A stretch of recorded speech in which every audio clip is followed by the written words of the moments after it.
পাকিস্তানের এক তৃতীয়াংশ অঞ্চল এখন পানির নিচে।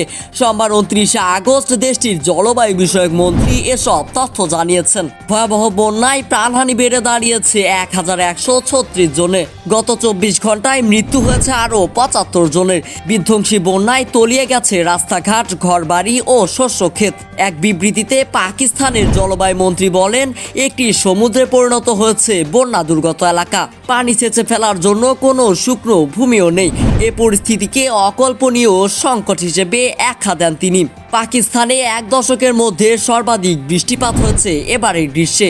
বিসিবিকে দেওয়া সাক্ষাৎকারে দেশটির পররাষ্ট্রমন্ত্রী জানান, মৃতদের মধ্যে এক তৃতীয়াংশই শিশু।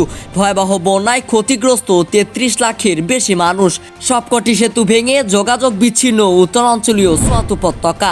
সবচেয়ে বেশি ক্ষতিগ্রস্ত খাইবার পাখতুনখোয়া, বেলুচিস্তান ও সিন্ধু প্রদেশের। আরও অবনতি হয়েছে বন্যা পরিস্থিতির। দর্শক, এমন আলোচিত খবরের ভিডিওগুলো সবার আগে পেতে এখনই সাবস্ক্রাইব করুন BDRX নিউজে। সেই সঙ্গে আমাদের ফেসবুক পেজটিতেও ফলো করে দিতে পারেন।